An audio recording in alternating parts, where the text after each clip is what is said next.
So the species we work with, the projects we take on, it's all about answering the call. Hello, I'm John Rossi. I'm a touring drummer with a passion for animal conservation. When I'm on the road, I spend as much time as possible visiting zoos, aquariums, and conservation organizations. Now, I want to share those places with you.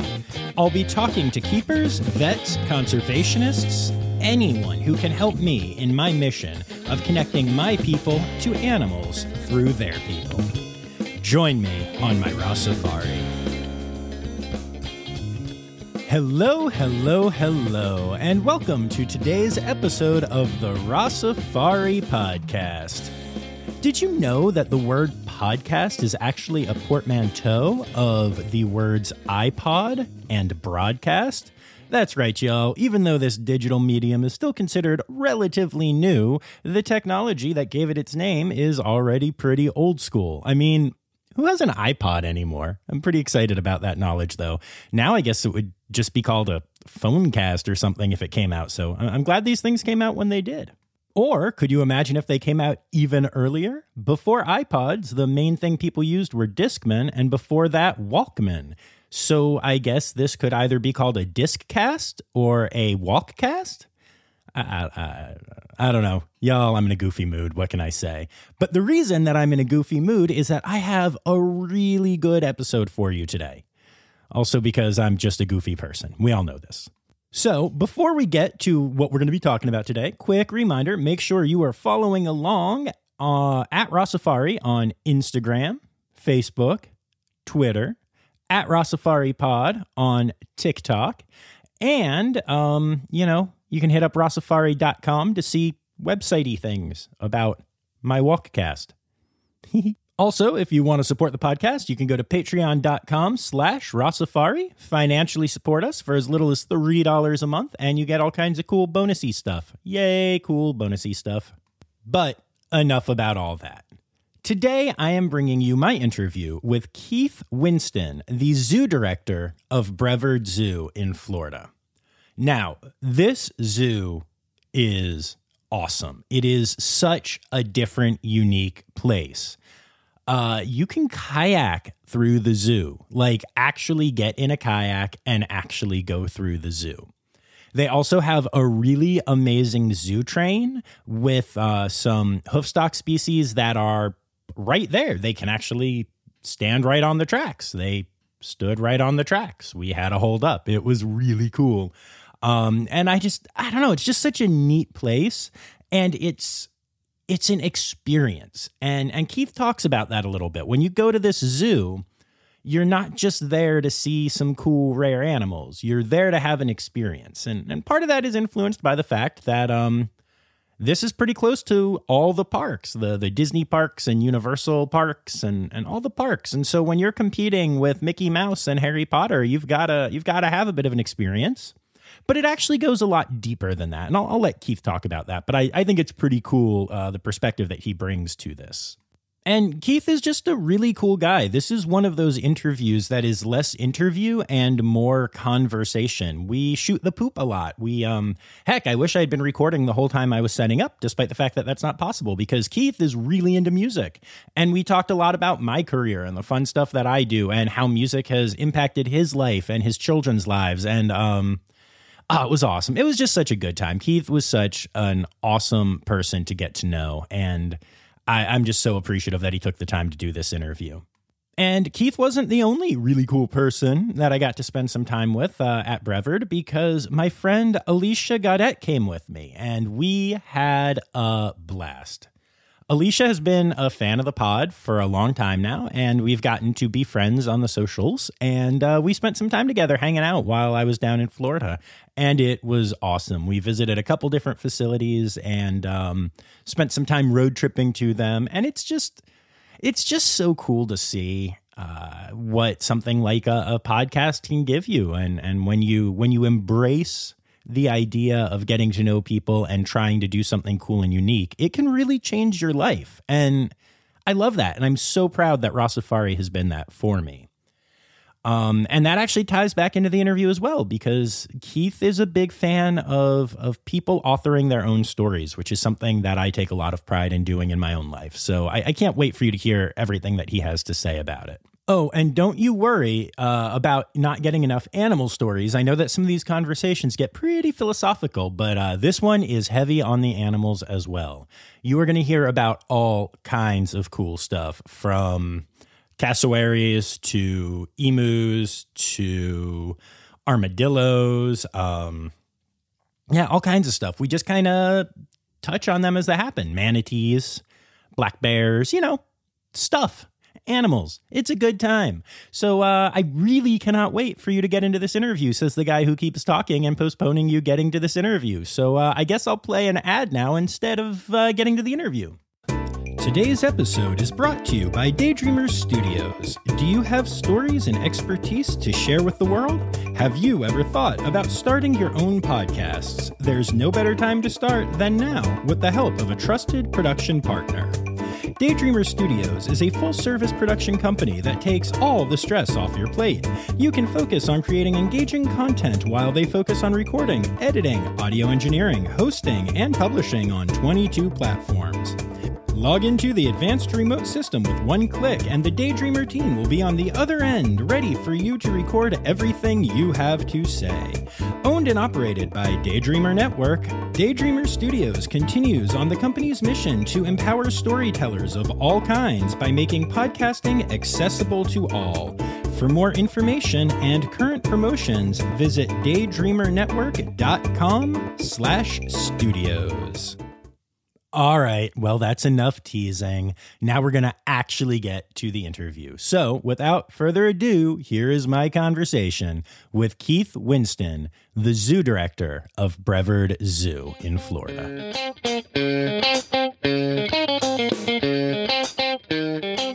All right, so let's start off. Tell me who you are, where we are, and what you do here. I'm Keith Winston, and you're at the Brevard Zoo, which is in Melbourne, Florida, the Space Coast near Cocoa Beach and Kennedy Space Center. And I run the zoo. I'm the childhood character. Love it, love it. And so tell me about how you got here. Tell me your journey to here from child to now. Oh, well, when I was 6 years old, my older sister's best friend gave me a pair of garter snakes. And that started a reptile obsession that took me through college. When I was in college, I got a summer grant to travel all over Europe and visit the herp programs at European zoos. But then I went, like many people, I tried to go to Wall Street, and then going back to a nature center, then got really lucky. I applied and got to be the education director at the Roger Williams Park Zoo in Providence. I love Roger Williams. And that was just when Tony Vecchio had just become the director there, and he put together a great team I had a privilege of being part of. And so I was there for 7 years, sort of cutting my teeth. And then I was at the Brookfield Zoo for 9 years. Nice. And then it was time to move on. And, at the time, I really had no idea what to look for in a zoo director position. So I stumbled in the sense I didn't know, and luckily landed here, which was a perfect fit for my skill set, because we're a completely independent zoo, extremely entrepreneurial. We have to be. There's no other funding, with a lot of freedom to take risks, and that fits who I am. I'm not a guy who fits very well into a big bureaucracy. So it was a really good fit for who I was and what I wanted to do. That's awesome. Did you, when you got into all of this back in the day, did you know that you wanted to be the director of a zoo someday? Or? No, an interesting experience. I started working at this nature center in high school because of the reptile obsession. And it was outside of New York City. And one October, they brought in a performance artist to do this work in the woods. And I thought that was fascinating, but I don't know why she's not dealing with Halloween. That's what she should do. So I started organizing these outdoor Halloween haunted walks before anyone else did them. They were the first outdoor ones we've heard of. Wow. And I found I did have a talent for organizing large groups of people to get things done. I didn't really reflect on that till later, but I didn't mind being in charge. That was good. So I think that was sort of, foreshadowed eventually, what I could do or like to do. But no, I didn't set out to be the zoo director. Okay, that makes sense. And I'm kind of curious. So I've gotten to interview a couple of zoo directors now. And I've noticed a trend, but it's only a few of you. But every zoo director that I have talked to so far super chill, super laid back. I mean, clearly organized and have to be a good leader. But I have yet to meet a person sitting in your chair or with your title who is a stuffed up sticky beak. Do you think that is that in general your experience getting to meet people, or do you want to throw your Well, I don't know the definition of a stuffed up sticky beak. So, well, I think if you're a zoo director, it's like a small city and you need to keep a lot of balls in the air. So if you're simply an A to B by the book person, it's probably going to be challenging. I also suspect that the zoo directors who are willing to sit down and do a podcast are a little more comfortable with that. So you're sampling, you might have sampling error here. Fair. There are pretentious people in our field, but I have to tell you, most of the zoo directors I work with have great affection for. I was on the AZA board many years ago, and I was just blown away and impressed by all of my colleagues when I got to see zoo directors in an intense work, sort of environment, their intelligence and their flexibility. So yeah, most of my folks I know, do fit that habit. They are really interesting, smart people who, by and large, are pretty flexible. That's really cool. I love that. And I can definitely see that helping with the situation, especially, I mean, your charges, and I don't mean your staff, but I mean the animals, are unpredictable, to say the least. Yeah, and that is part of the charm. I mean, we are here in the shadows of the theme parks, and my family and I love to go to theme parks, but what I always talk about is what makes a zoo visit or aquarium visit great. It's when you get to author your story. In the theme parks, that doesn't happen a lot. The rides are the exact same ride every time, unless something goes wrong, and then you do get to author your story, but it's not the good story. So the theme parks rely pretty much solely on their guest experience in terms of staff to change things. We rely on that too, but you never know what's going to happen with the animals at the zoo. Some days the giraffes are feeding inactive. Some days they're wrapping their tongue around your head, and some days you're not even going to see them. So that unpredictability is part of what makes us, authentic and important, I think, in terms of an experience, in terms of a marker experience. Absolutely. That makes a ton of sense. And, speaking of the theme parks and also just Florida, there are so many attractions down here, whether it is the Big Mouse or Universal or the 380 million zoos that are down here. I think it's accredited 14 or 17 accredited ones. I can't remember. Maybe it's 19. Yeah, there's quite a few of us. It's really impressive. Yeah. And has made for a lot of really nice visits for me, Good. which I'm enjoying. Good. But so how do you stand out? How do you get people to come here? I think we're distinctly different from everybody else. We are a zoo that describes ourselves as we provide authentic nature. We provide personal nature experiences in an authentic Florida setting. And I'm going to turn the question back on you, but our zoo is not about an encyclopedic collection of animals. It's not about passive. We offer kayaking through our zoo. We offer zip lining through our zoo. We have a bike trail terminator zoo. We have lots of experiences that are not traditional at other zoos.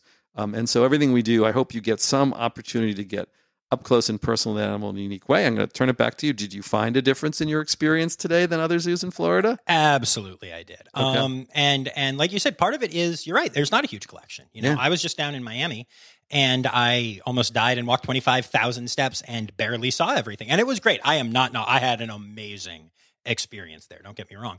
But this is completely different. Yeah. And the fact that I was just on a half-hour kayak tour, Yeah. I'm not just soaked in sweat because it's like 100 degrees out there. I'm also soaked in dirty river water from the kayak. Well, clean river water. Of course. Yes. But it was...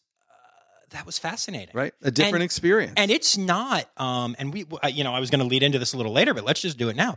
It's not a fake kayaking thing. It's not like when you get on like a zoo train, which I have yet to do here, but I know will be cool. You're sitting on a train. Your butt is sitting. You're seeing animals or, whatever. And that's all. You actually kayak. One of the 5 kayaks in our group were 2 people who did not know how to kayak. Yeah. And we had to sit and wait, and they figured it out, and they rammed into us a couple times, and it was a whole thing. We kayaked through a zoo. Yeah, that's magical. It's a real experience. So for many people, it's their first kayak experience. And right. If we're really trying to connect people with nature, that is show mission-based. And you hit on it. One of the keys to our success is we are a half-day experience and never want to be more than a half-day experience. So it's manageable. We did not survey last year, but prior to that, our average length of stay, you want to take a guess, your zoo experience, as reported by guests, thousands of surveys. I would guess maybe 2 or 3 hours. 4 hours. Wow. Yeah. So which is actually, as major aquariums, major zoos, that's typical. Because you don't have to be rushed. Right. Because you don't have to rush through the seat of 10,000 animals and 20,000 steps. people tend to chill out and enjoy and be present with the experience. Oh, and so that's not what they do at a lot of places. That's what I see it. Right.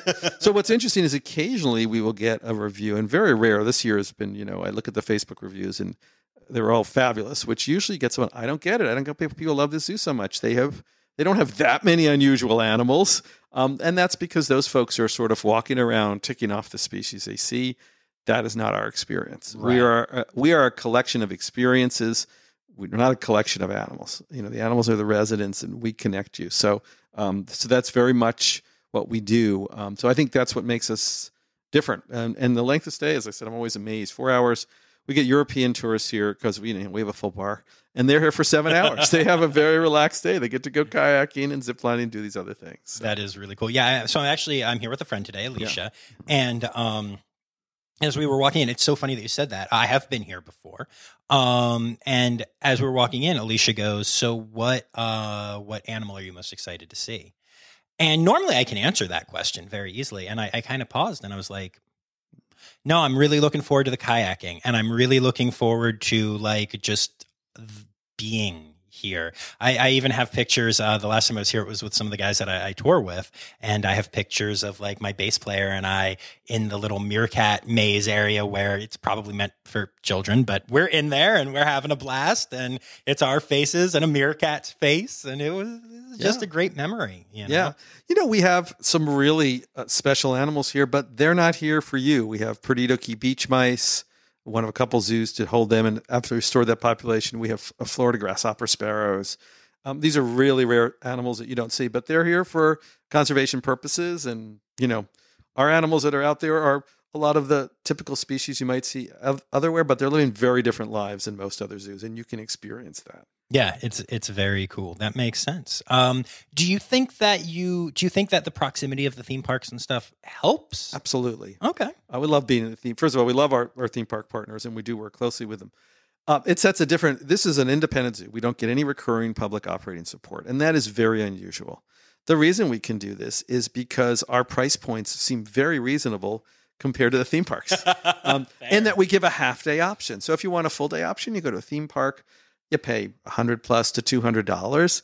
And if you come here, you pay $25, and everyone feels really good about it. So our price structure, I don't think you'd see this in other cities. We don't get complaints about values, except occasionally from a local who doesn't understand.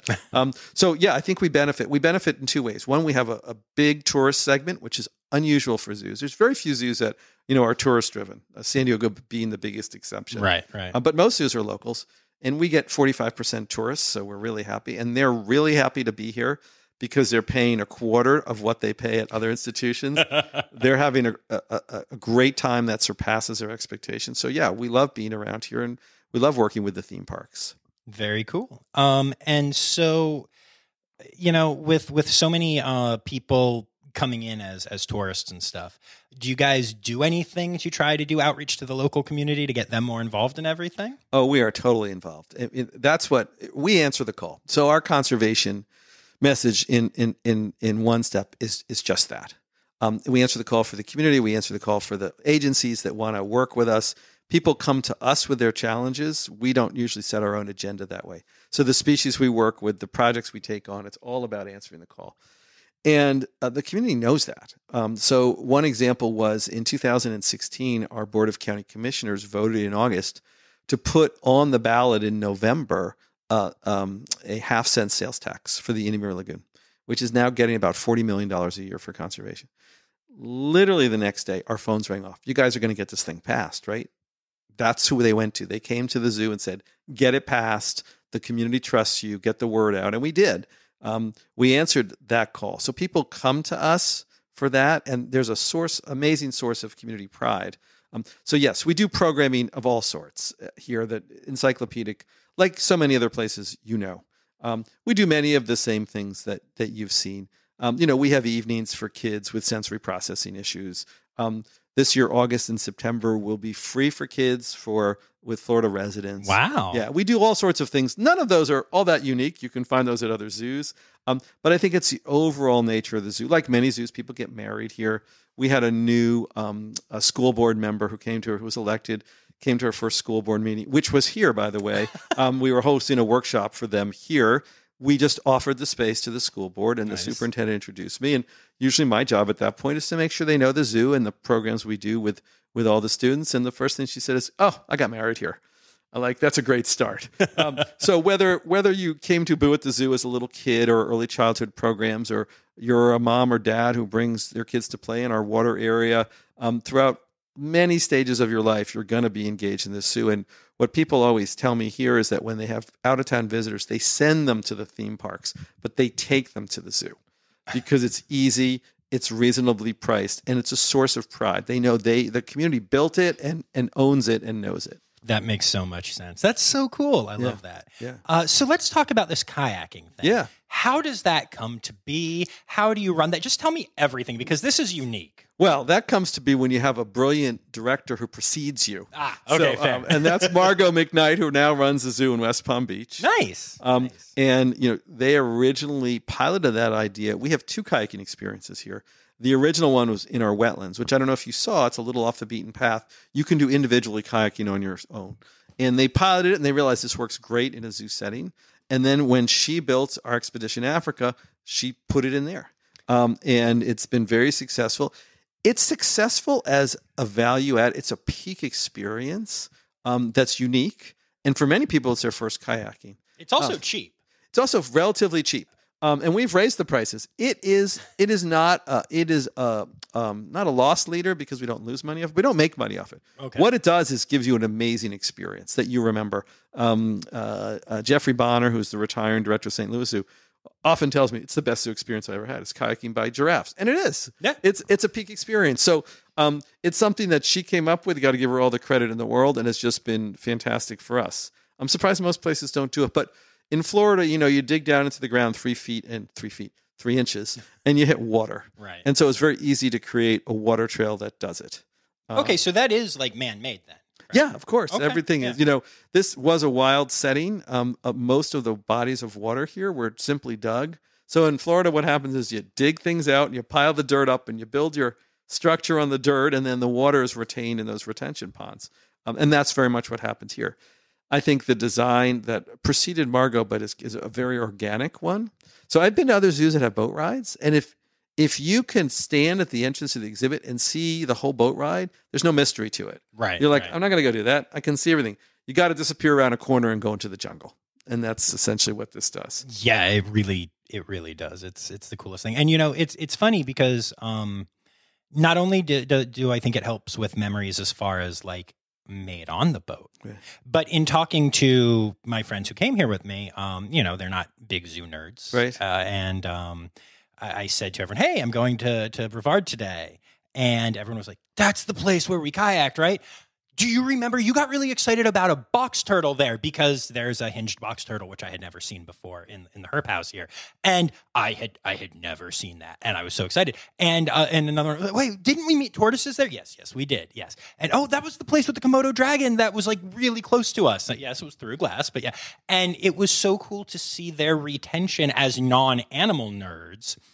And I think a lot of it stemmed from the fact that like, this was a place where we kayaked, right? It's just very different. And I go back to that language. You get to author your own story here. Mm-hmm. It's different because every kayak, you talked about the people who had never kayaked before and bumped into your boat. Mm-hmm. So it wasn't traumatic, but it was different. Right. And we watched people go in circles. For many years when I first came here, the only person who had ever fallen out of a kayak was a board member, so that was okay. We've had a few people fall out since, but it takes a lot of work and it's not very deep. Yeah, but yeah, again, that's what you want. I spent a lot of time. I went from being a herper to a birder, and I spent a lot of time out in nature. And it's the unexpected nature of it that it's still an adventure. You don't know what's going to happen. Absolutely. Also, I have to tell you, just as a side note, the aviaries here are incredible. Yeah. I'm really used to, lorikeets and more lorikeets and then some lorikeets. I was inches away from a laughing kookaburra in a free flight aviary today and a turaco. And we actually met one of the keepers, used to work with some friends of ours, Kristen. She's amazing keeper. And she was taking Alicia and I through, and the species in a free flight aviary that I was seeing were just amazing. Well, we're really lucky here in Florida. A friend of mine once said, who worked at Roger Williams Park, she said, most of your cages are just wire cages, but they're covered with plants, so you don't see them. I said, yeah, pretty much we build an exhibit, and 20 minutes later, the vegetation's grown up. So we're able to do things that you can't do. Lories are pretty destructive birds in terms of their proclivity to chew on things. And here, the vegetation grows fast enough. We can do that. And we're in a subtropical climate. So we have all these Central and South American, and well, in this case, Australian birds that do very well here. And so we're able to do that. We don't have snow loads on our roof.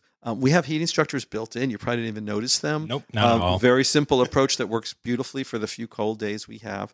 And yeah, we want to have a diversity. I thought you were going to say Victoria Crown pigeon because I love them. Also amazing. Also amazing. And the kookaburras and, the tawny frogmouths have bred. And then there's turtles and mandarin ducks and galah cockatoos. And we just mix some things in. You picked up on the turacos that don't come from South America, but they're so cool. And we breed a lot of turacos here. And they're vine runners. So they move very differently in those experiences. Those two aviaries that you saw, we redid all of them in 2017.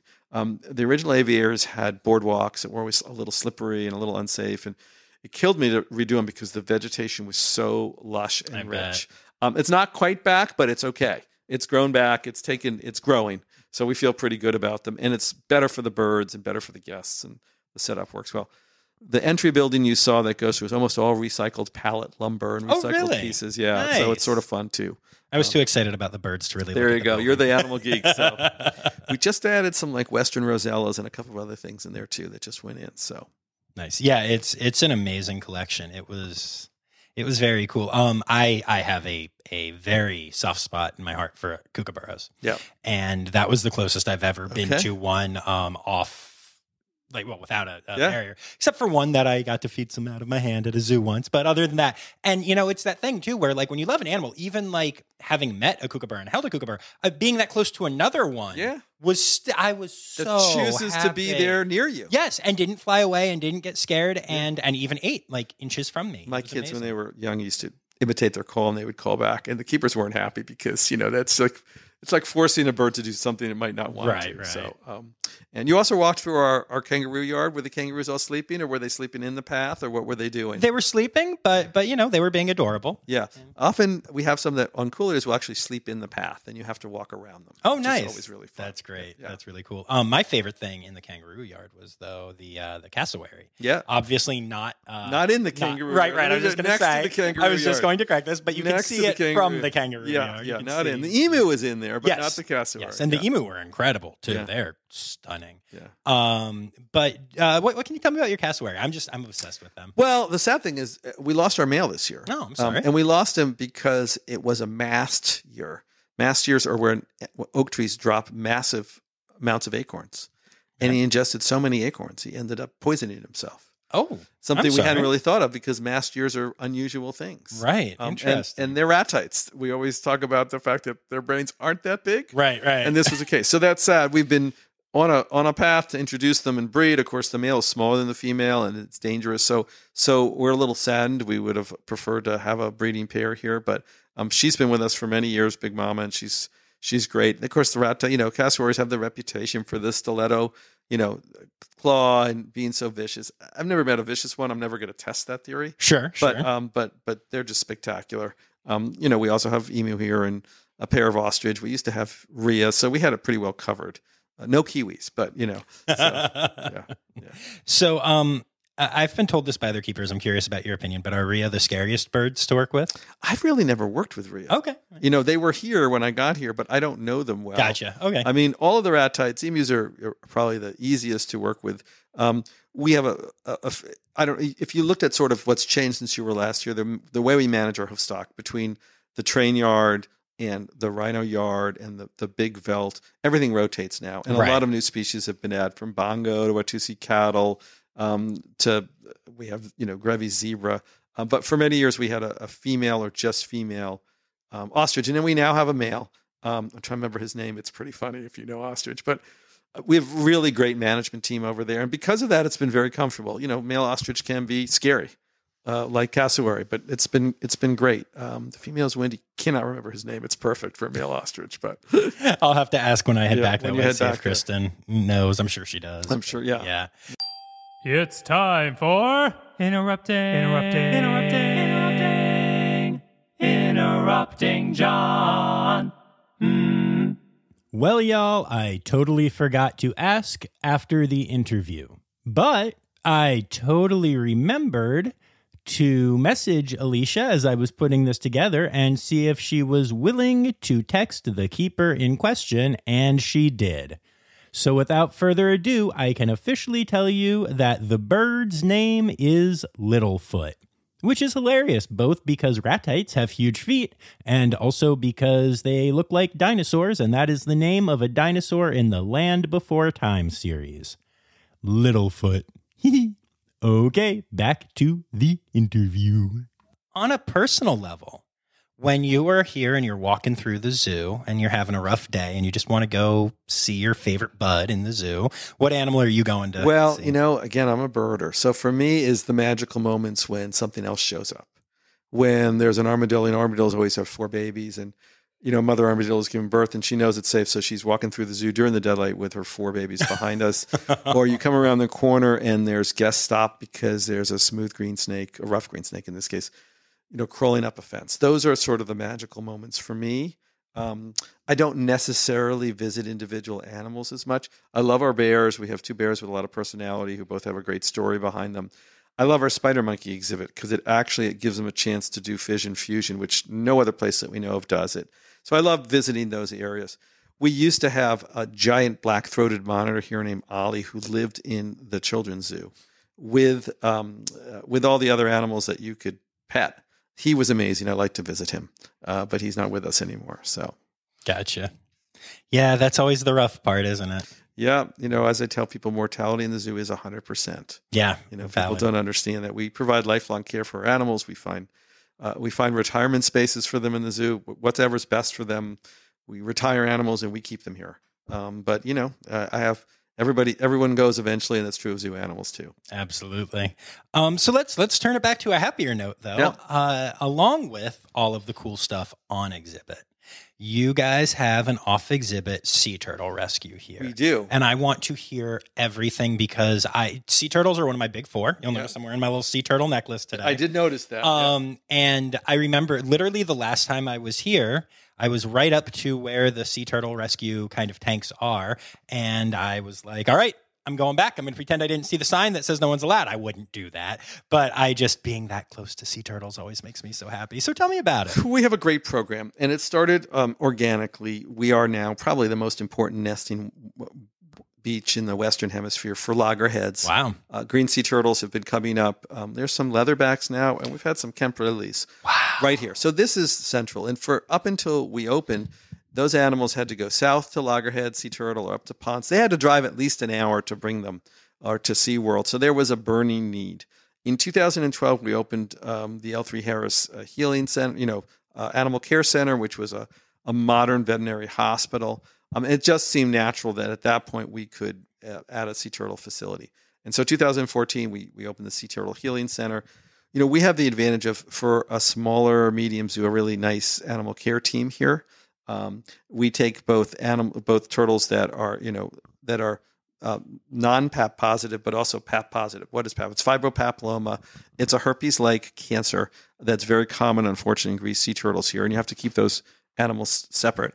And we've been able to expand our facility. So the level of care we give sea turtles here is rather amazing.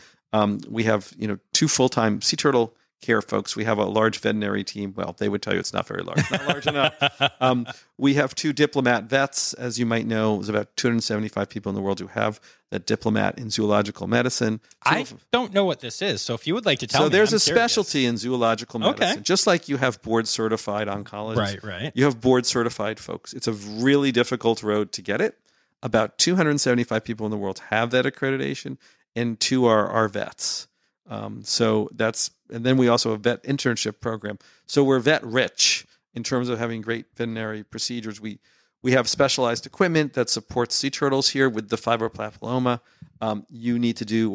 There's a couple approaches, but we use laser surgery to remove these growths. Wow. Okay. So we have some specialized equipment. We've expanded our facility, but we fill to capacity all the time, nevertheless. What's wonderful about the sea turtles is people feel so deeply about them. We have an incredibly dedicated group of volunteers. And then when we're ready to release a sea turtle, we work with the state agency. They're the ones who bring us turtles, Right. and then they're the ones who tell us when we're clear to release them. We do the release where they tell us, and we call that going home. And it's a really joyous moment when you see a sea turtle of any side going back into the surf and going home. And so it brings a lot of joy to us and the community. It makes us hope to be offsetting some of the damage we do out there for sea turtles.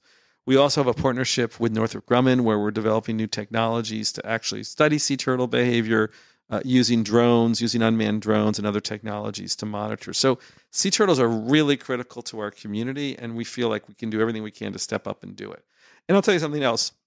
You might not know if you're not from Florida, but most towns, most places, I think it might even be Florida rules, but certainly the local municipalities here have sea turtle friendly lighting requirements. Yes. Because when they nest at night on the young, so you can't, and people really do a good job respecting that here. You get an occasional person who doesn't, but people get it. It's a privilege to be on the beach here, and they really support it. That is awesome. I've noticed that. Like I said, I'm gigging in Sarasota right now, Yeah. and I have gone walking the beach a couple times at night. Yeah. Hoping to see someone nesting, And yeah, you're right. You don't see a white light. They're Really well- all red, or the other ones. There was an adult female nesting turtle who did get confused and wandered into A1A and got hit by a car. And that was big news here. That was really horrible news. Like the people took that very seriously. Floridians have also stepped up when it comes to black bears. We were down to 500 black bears, and now the population's rebounded. And if you go to Orlando, there are suburbs where they see black bears every morning going through their neighborhood. Wow. And by and large, Floridians have understood that we're responsible to not put bears in bad situations by leaving food out or leaving garbage out. And when you get these bad bear-human encounters because someone's broken the rules, almost always people blame the person, not the bear. So I've been really proud of Floridians for understanding that connection. So I have to ask. Yeah. I'm just going to say it. Yeah. But as a person who's not from Florida, Yeah. Florida gets a lot of guff from the rest of the country. And it is considered by a lot of people to be very anti-science, very backwards, say whatever you will, but there's definitely the Florida man joke or whatever. Yeah. So how is it that in a state that has that reputation, and maybe it's an undeserved reputation, I can understand that. The states are all gossiping about each other. It's like high school, Yeah. But how do you get such passion for conservation? Well, let's face it. When you come to Florida, you are moving to the only semi-tropical part of our country. You're going to be seeing, alligators on a daily basis, and you're going to be seeing all this other wildlife. And I think the people who move here understand that that's what gives it character. If you're going to be, lifting painkillers on the beach, it's because there's a beach, and that's what offers you that. So I find by and large Floridians understand, and especially now, environmental issues in Florida are now bipartisan. Solutions aren't always bipartisan, but everybody understands water is what defines our future. So I find that it's not you might have arguments about which way to fix it, but no one argues that you should fix it, right? And really it defines, where you're like, hey, welcome to Florida. We do things differently here. Like, don't mess with Texas. So gators and bears and crocodiles and sea turtles and rattlesnakes and all these things, that's part of our culture. And that's what makes it cool. I love that. Cool. Now, I can tell you this. We're late to the bear show.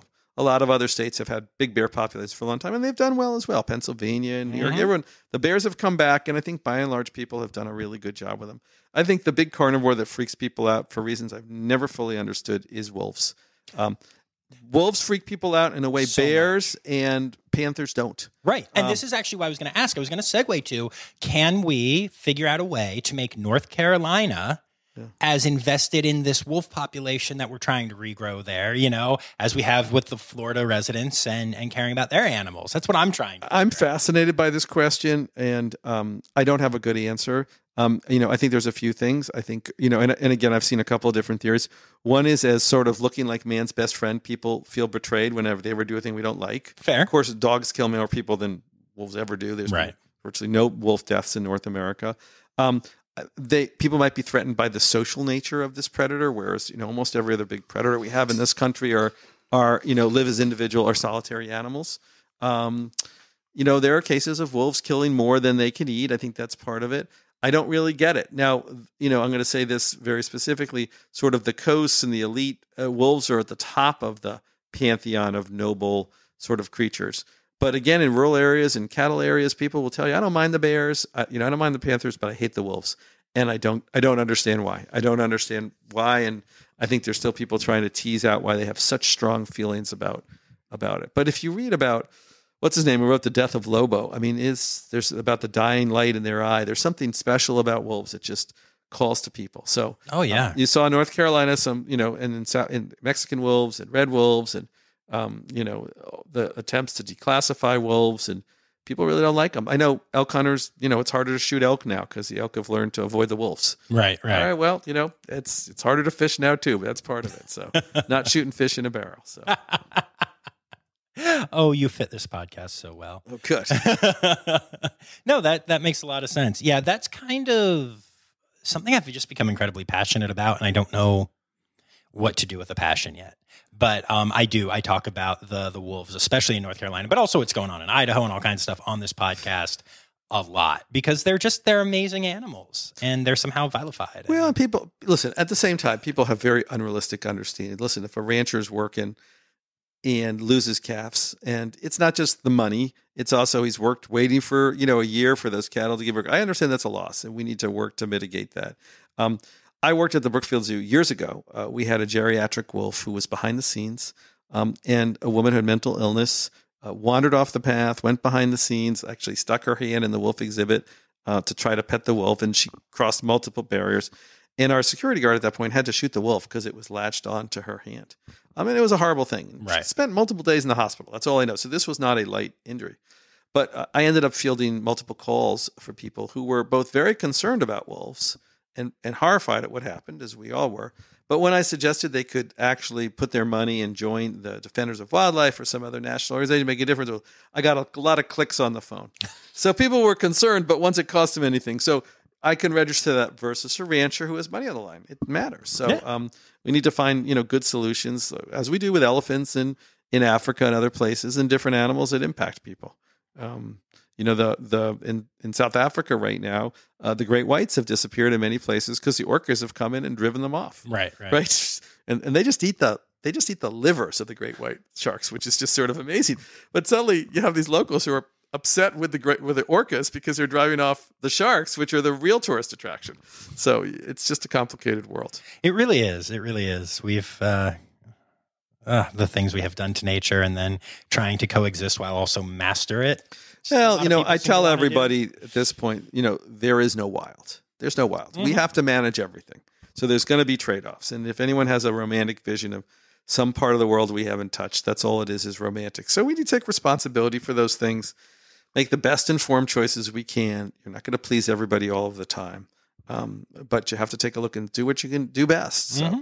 Absolutely. Yeah. I think that's one of the hardest conservation messages to get out there, is that there is no wild. Mm-hmm. Because, people always say, well, you should release all your animals back into the wild and they'll be fine. First of all, that's not how captivity works. But also, even if every animal in every zoo was raised in a way for release, where are you going to put them? Well, and the habitats have to be managed. So, for example, we work with Florida scrub jays. It's an endemic bird. There's multiple populations. But the local population that's really close to the zoo, that meta population, lives on the Atlantic coastal rib. And scrub jays are scrub specialists. They live in a mosaic of scrub of different sizes. And their weak link is predation, somewhat yellow rat snakes, but mostly Cooper's hawks. So if you have more than one pine tree per 20 acres, there's too many places for the Cooper's hawks to hang out and swoop down and get the scrub jays. So besides maintaining the scrub through fire and through cutting and all those things, you need to cut down the pine trees. Otherwise, you're not going to have scrub jays. Well, that's really offensive to a lot of people. Why are you cutting these beautiful pine trees down? These are native. It's not invasive. Right. Well, if you want the scrub jays and you want to return it, because in a normal scrub environment that's fire regulated, where we haven't stopped fire for 20 years, you wouldn't have all these pine trees. Or, so these are tough choices for people, and they don't always understand them. But if you just let nature go, there'd be no scrub jays. It would be, you'd find this sort of tedium of one sort of habitat because we've disturbed it all. You've got to manage some of it. So. Yeah, absolutely. Makes sense. Are there any other conservation efforts that y'all are involved in here that you'd like to highlight? Well, we do quite a bit, but I mean, the Restore Our Shore efforts is what we're sort of defined for, working in the Indian River Lagoon, and we've been specialists in infrastructure restoration. So that is oysters, mangroves, shoreline grasses, seagrass to a limited extent. We're just working with clams. So we actually work with the community to bring back those ecosystem services that are key to stopping erosion, reducing turbidity, all of those things. And that's a huge effort involving, at this point, we're probably north of 60,000 people have probably worked with us on those projects. So we're excited about that. Working in the University of Florida, like 2 years ago, a researcher there went out and found like the last remaining super clams in the Indian River Lagoon, which is amazing because at one point, 90% of the clam harvest in Florida came out of the lagoon, over-harvested, all the issues related to pollution. He found these hardy clams. He's bred the clams. He did a pilot program and now basically reached out and said, okay, you guys like pick this up. So we hope to put in over 100 clam gardens this year and basically learn how putting that part of the filtration system works. So we're excited about our flexibility and be able to take on new projects like this and get them done. That is really cool. Do you find that it's harder to get people invested in a project about clams than it is sea turtles? Not at all. People get it. It's amazing. When we do an oyster gardening program with hundreds and hundreds of people over time where you run them off your docks and people come up to pick up so basically you have spat on shells, right? So you have like a little metal box you hang off your dock and we give you some oyster shells and there's little baby oysters on there that then grow up and then we use to seed other things. People show up with coolers to pick up their spat on shells. I mean, these things are like a dot exercise on a shell. They'll put them in the cooler. They'll sit down, they'll put the cooler on their lap, they'll strap the cooler in with the seat belts to take care of their baby oysters till they can get them home. So with that kind of love out there, you can do great things. So that's really amazing. I love that. And then normally what I do at this time is I open the floor. So if there's anyone, anything, any conservation organization, anything that you want to talk about, floor is yours. That's a great question. You know, I think we didn't really talk about the role of zoos. And I think one of the things I think it's important is every zoo plays a different role in its community. And absolutely the conservation energy we bring is a critical part, but I think we bring a critical part to people's quality of life. We haven't talked about some of the things separating people from nature. Technology is just part of it, overscheduling. Certainly, the boogeyman syndrome where they're scared to let your kids run outside, and zoos are part of the solution to that. So the recreational value of zoos, I don't think should be underestimated. Now you spend all your spare minute in zoos. So, yes. But for a lot of people, there's a quality of life issue there that we try to bring out to communities as well. No, it's funny that you said that because one of the things that I noticed when I was here and that I debated bringing up or not, and our conversation just didn't go that way until now, but you had a sign up that is right by the one food area that was like, hey, we know, I forget exactly how it's phrased, but it's like, you're here for entertainment and we hope you have a good day. Also, and then it goes into like factual stuff, but I thought it was so interesting because so many zoos will do just the opposite and be like, you are here, learn. And you guys flat out on this sign were just like, hey, have fun, y'all. Oh, and then by the way, if you want to learn about a bird, cool. Listen, my 17-year-old has this thing called a phone. It has access to all the information that we know of in this solar system. You don't go to the zoo to learn. You go to the zoo to experience. If you wanted to learn, you can stay home and look at your phone, really. And that's it. And now hopefully you're excited about sharing and changing the model in your head of how the world works. But I don't think the cognitive is a big part of what we do. We spend a lot of time on fancy signs and, they look good and maybe people read a few of them and they're interesting, but that's not the point of it. No, I get that. As a matter of fact, I am very guilty of, I want to learn all the facts. Yeah. And if I see some animal that I don't know something about and I see a cool sign, I snap a photo and then I read it later or I research it at home later. Like even me, the nerd who's doing a zoo podcast, I'm not reading every sign. I don't actually care what you learn at the zoo, but I do care what you experience at the zoo. Right. And if you walk away feeling connected in a new way, involved, if you see value in time out in nature, then I feel like we've done our job. Absolutely. And that's what inspires some people to learn too. Yeah, absolutely. Amazing. Yeah, very cool. All right. And then it's time. It's time now, don't you know? We've come to the end of the show. But there's one tale left to go. You're gonna laugh and say, oh no. It's time for the Rossifari poop story. Hit me. So I was thinking about the best poop story that I could tell in this setting, but I want to tell you we do just a little bit with manatees. So a lot of manatees from different places that might be cold stun are released in our county. Indian River Lagoon has been the epicenter of manatees, and Brevard County is 70% of the lagoon. It's been a really tough year for manatees. We're Yes. thinking what we see is a starvation event. We don't know exactly. But anyway, when the state agency has some manatees to release, they call on us to provide the bodies. They're big, they're heavy. Safest way to do it is to have a lot of people handling it. And so one of the interesting things I learned about manatees when I was helping with one of these is, they are plant eaters, right? So green sea turtles were the sea turtles people raised for food because they're vegetarians. And normally you think of plant eaters of having the least, the most innocuous poop because it's not full of meat. Right. Well, I learned the hard way that this manatee poop, which is this greenish brown color, really smells bad. And when it gets on your hand, it stains them for days. So what I thought was a nothing poop to deal with, it turns out is like probably the grossest poop I've dealt with is manatee poop. Smells bad, stain your hand, won't go away. And I don't understand what's inside their system digesting it, but it is nasty. So that is my poop story. Poop story. Nothing in the zoo, just a surprisingly gross poop experience. Oh, man, I love it. That's awesome. So Cool. Well, thank you so much for doing this. my pleasure. It was great talking to you.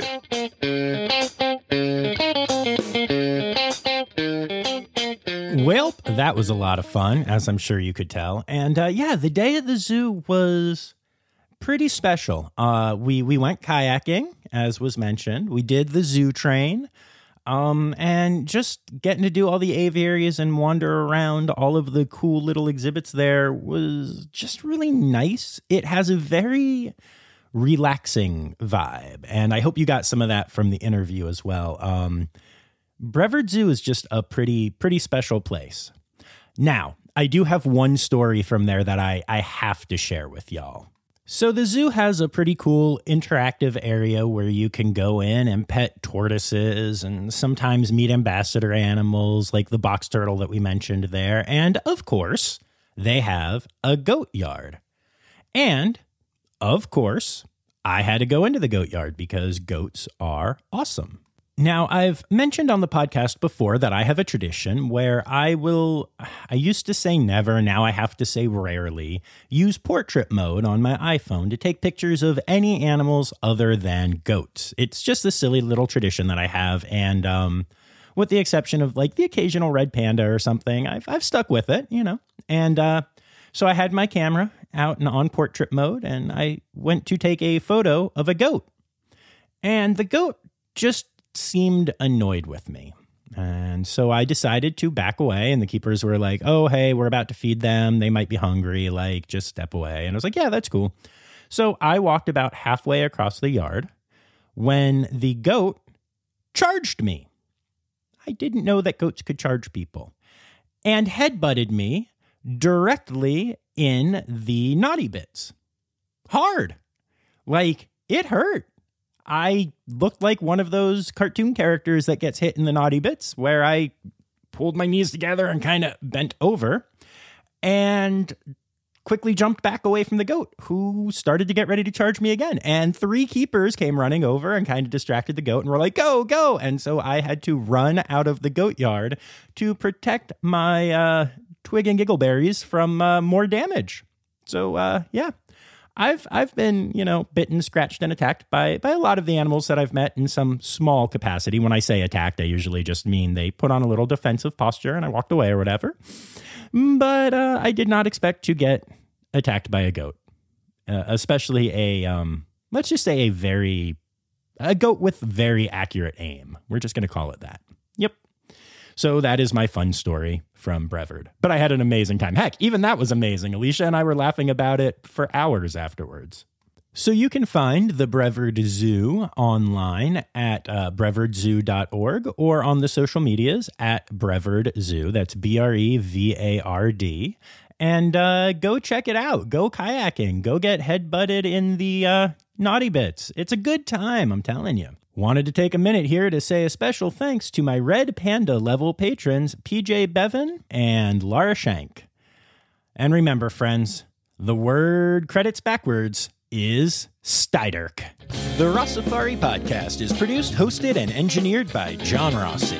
Editing and fact-checking by John and Dr. Zoe Vesley Gross. Our theme song is Sevens by Nathan Burke, performed by Nathan and John. Interrupting John theme and additional voices by Taylor Isaac Gray. You can reach John directly on Instagram and Facebook at Rossifari or by email at rossifaripod@gmail.com. Rossifari is part of the Daydreamer Media Network. Now, stop listening to me and go visit a zoo.